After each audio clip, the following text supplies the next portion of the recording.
The lawyer's office smelled like old leather and expensive cologne.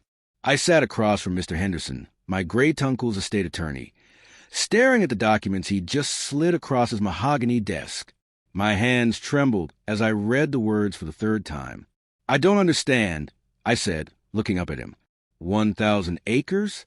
Uncle Bernard owned 1,000 acres. Mr. Henderson smiled, the kind of smile that suggested he'd been waiting for this moment. "Your uncle was quite the land investor, Miss Chun. He purchased his property back in 1962 for next to nothing. It's worth, well, let's just say you're a very wealthy woman now." I'd barely known Uncle Bernard. He was a family eccentric, the one who never married, never had kids, and showed up to exactly 2 family gatherings in my entire lifetime. The last time I saw him, I was 12, and he told me I had kind eyes. Apparently, that was enough to make me his sole heir. "There's just one small complication," Mr. Henderson continued, pulling out a map. "About 15 years ago, a developer managed to lease a portion of the land, quite a large portion actually, from your uncle. They built a residential community called Meadowbrook Estates, 237 homes. My stomach dropped. A whole neighborhood is on my land? Technically, yes, but they have a lease agreement. However," he paused, adjusting his glasses, "the lease expires in exactly 60 days. Your uncle chose not to renew it before he passed. Why wouldn't he renew it?" Mr. Henderson's smile widened. "I think you should read this." He handed me a worn leather journal. I spent that evening in my tiny apartment, reading Uncle Bernard's journal by lamplight. His handwriting was sharp and angry in the later entries. March 15th. "Those Meadowbrook people are at it again. Today, the HOA president, some pompous woman named Constance Whitmore, sent me a certified letter, demanding that I maintain my portion of the perimeter to their standards. My land, my trees. She actually suggested I hire a landscaping crew to match their aesthetic. I built that access road out of courtesy, and this is how they repay me? June 2nd, Constance and her little HOA board came to my house today, uninvited. They wanted to pay for extending their sewer line across MY property. When I refused, she actually said, 'We're a community of professionals and business owners, Mr. Bernard. Surely you understand the importance of cooperation.' I showed her the property lines. She didn't like that. September 30th, the final straw. They've started fining me. The HOA is attempting to levy fines against me for not complying with community standards. My lawyer says it's unenforceable, but the audacity. They think because they built their little kingdom on my land, they own it. Time to remind them who holds the deed." I closed the journal, my heart pounding. Uncle Bernard had died before he could execute whatever plan he'd been forming, but he left me all the pieces. The next morning, I drove out to Meadowbrook Estates for the first time. It was exactly what I'd imagined. Pristine lawns, identical mailboxes, streets named after trees that had been cut down to build the place. Every house looked like it had been designed by the same architect and painted from the same 3-color palette. I parked my beat-up Honda Civic in front of the community center. Before I could even get out, a woman in tennis whites marched toward me, her face already arranged in displeasure. "Excuse me," she called out. "Visitors need to check in at the gate, and that vehicle doesn't meet our community's standards for street parking." I stepped out, smoothing my jeans. "I'm not a visitor. I'm the landowner." Her expression flickered, confusion, then recognition, then something cold. "You must be Bernard's niece. I'm Constance Whitmore, HOA president." She didn't offer her hand. "We've been expecting contact from this state. I trust you'll be renewing our lease under the same favorable terms." "Actually, I'm here to discuss the lease expiration." Constance's smile was thin and sharp. "There's nothing to discuss. We have community here. 237 families. Surely you're not suggesting." "I'm not suggesting anything yet. I'm observing." I looked around at the perfect lawns, the judgment in her eyes. "Tell me, did my uncle ever mention why he didn't renew the lease?" "Your uncle was a difficult man, unreasonable. He didn't understand community standards." Or maybe he understood them perfectly. I pulled out my phone, opening the photos I'd taken of the journal entries. Did you really try to fine him for not trimming trees on his own property? Trees that were here 50 years before your development. Constance's face flushed. Those trees were blocking sight lines and decreasing property values. We offered reasonable solutions. You demanded he'd pay for your infrastructure improvements on his land. It was mutually beneficial. For you, I met her eyes. I'm giving you and your board notice. 60 days, as per the lease agreement. After that, we renegotiate or you relocate. The color drained from her face. You can't be serious. We have rights.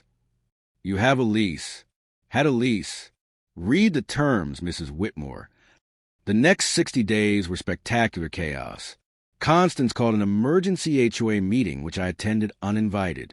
I sat in the back of the packed community center while she rallied the homeowners.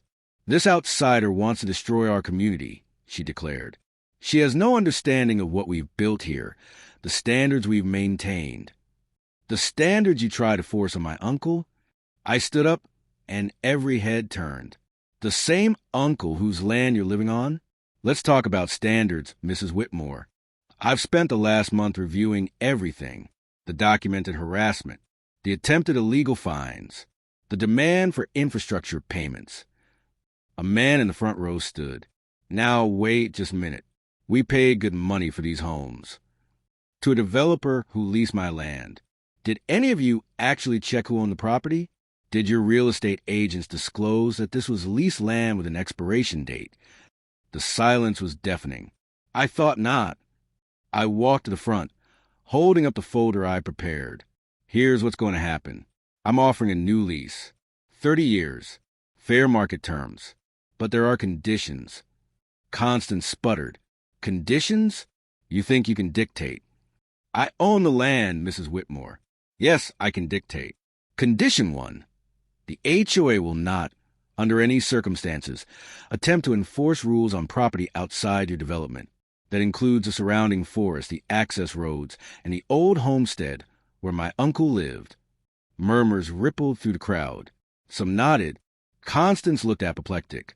Condition 2. 10% of the land will be designated as community green space. Real green space, native plants, wildlife corridors, no lawns. My uncle loved those woods. They stay.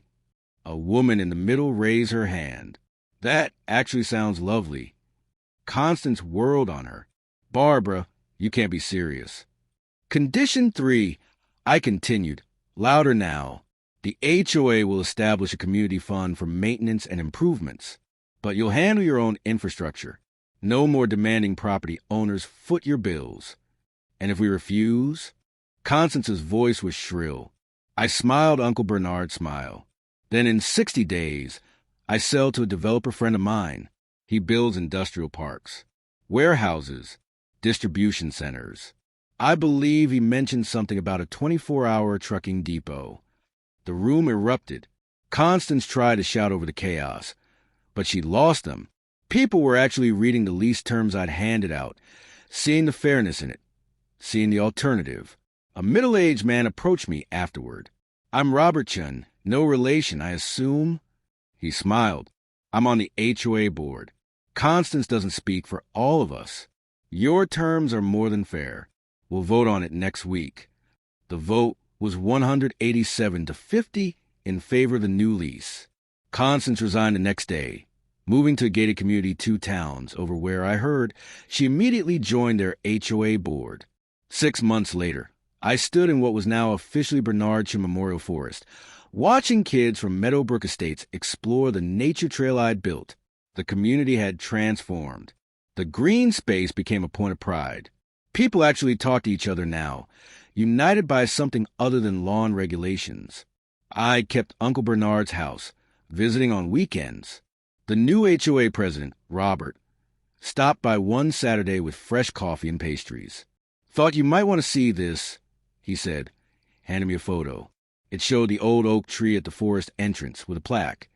In memory of Bernard Chun, who understood that real community isn't built on rules, but on respect. My eyes stung with unexpected tears. He would have loved this. I think he knew exactly what he was doing, Robert said quietly, leaving it all to someone with kind eyes. I laughed, remembering that long-ago family gathering. He said that to me once. I thought it was such a weird thing to remember someone by. Not weird, wise. Robert raised his coffee cup. To Uncle Bernard. And to you, for finishing what he started. We touched cups as the sun filtered through the trees. The same trees Constance had wanted removed, now protected forever. In the distance, children laughed, and somewhere a neighbor caught a friendly greeting to another. Uncle Bernard hadn't just left me land. He'd left me a lesson that entitlement crumbles in the face of actual ownership, that communities thrive on mutual respect, not tyranny, and that sometimes the best revenge is building something better than what came before. I pulled out my phone and took a picture of the memorial plaque, then opened my messages to my cousin Jennifer, who'd asked what I was doing with my surprise inheritance. Building a legacy, I typed. Turns out Uncle Bernard knew exactly what he was doing, and in the rustling of those ancient trees, I could almost hear him laughing.